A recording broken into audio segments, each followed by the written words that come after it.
They came together. Joel, Paul Rudd, and Molly, Amy Poehler, are on a double date with their friends Kyle, Bill Hader, and Karen, Ellie Kemper.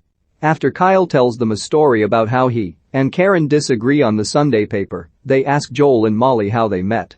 They describe their relationship as something like a romantic comedy. Joel is the typical leading man that is attractive without being threatening, and Molly is a quirky and klutzy woman. Their relationship, as most romantic comedies do, begins in New York City.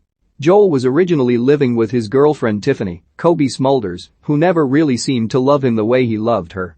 He works at a candy conglomerate called CSR, while Molly owns a struggling candy store called Upper Sweet Side that she runs with her friend Wanda, Teyana Paris.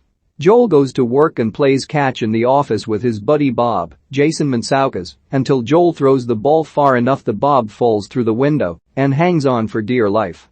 Then enters Joel's rival Trevor, Michaela Black, who wants to take a particular account from Joel and hints that he's going to go to Joel's apartment and have sex with Tiffany.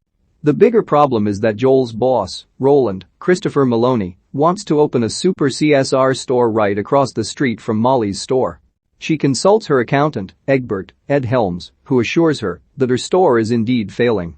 He also unsuccessfully tries to ask Molly out. While playing basketball with his friends, Joel plays around with the thought of asking Tiffany to marry him. All his friends have varying opinions. The perpetually single Tommy, Ken Marino, thinks marriage is a stupid idea and that the entire point of relationships is to get laid, while the happily married Teddy, Kenan Thompson, think Joel should go for it. The poetic Oliver, Jack McBrayer, also has his choice words about love.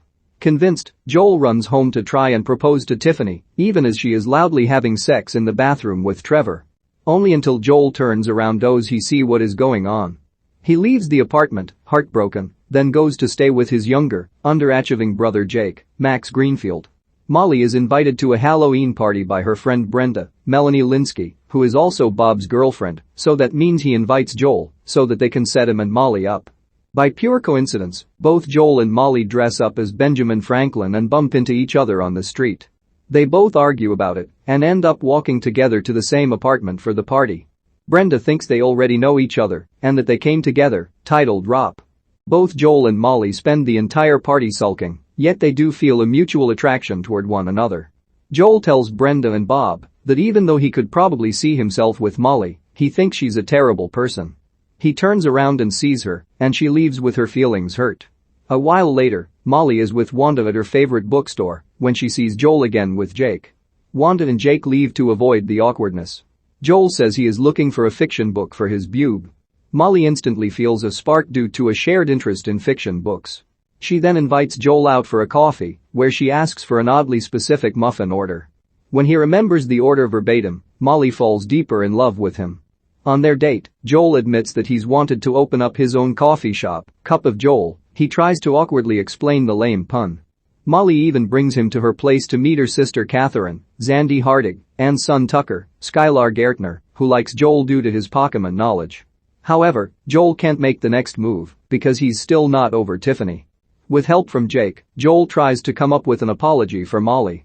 She sees him outside the candy store, but she says she looks like a chimney sweep because she's dressed like one. She and Wanda go through the rom-com dress-up montage, not noticing Joel entering the store, so he leaves, and Molly misses him. He later calls her and invites her out to dinner. Afterwards, they go back to her place and have sex. From there, the two of them become a couple and are seen partaking in romantic activities, such as playing football with Joel hitting Molly in the face and burying a dead person under a pile of leaves. This is all set to a Norah Jones song, complete with its own music video and cameos from Adam Scott and John Stamos. Molly invites Joel to meet her parents. Her mother puts Joel through a test in which she attempts to seduce him, but he turns her down because he loves Molly. During dinner, Joel learns that Molly's parents are white supremacists, which totally puts him off. They argue, and they break up. Joel goes back home to find Tiffany in his apartment, feeling vulnerable because Trevor left her, and she is just using Joel to fall back on. He doesn't care, and they have crazy sex. Meanwhile, Molly decides to go out with Egbert. She and Joel keep running into each other at Bob and Brenda's holiday parties, up until New Year's Eve, when Egbert proposes to Molly, and she accepts. After the party, Joel breaks up with Tiffany. She says she was faking it the whole time. Joel thinks she means her orgasms, but she pulls off her face to reveal that she was really Judge Judy in disguise. She says her orgasms were real and tells Joel to get his shit together. Months pass, and although Joel tries to move on, he can't get over Molly.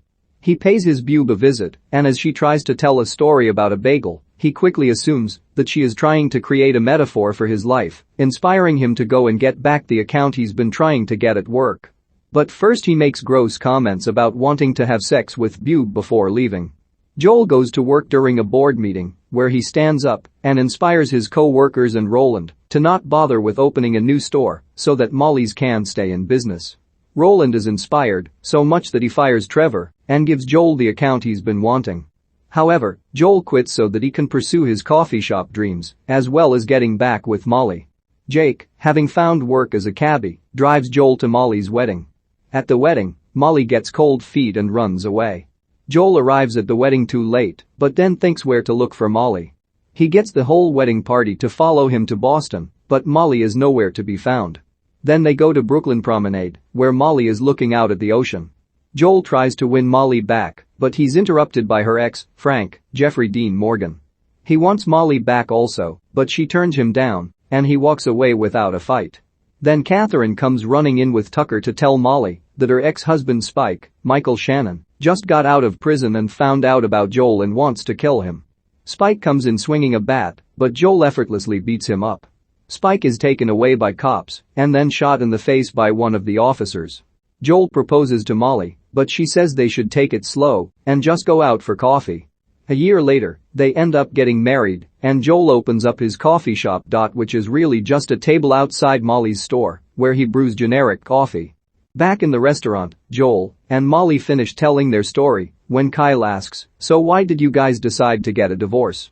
Joel and Molly reveal that both their businesses went under, and even though Tucker was happy to have a new dad, he was traumatized to see his real dad get shot in the face.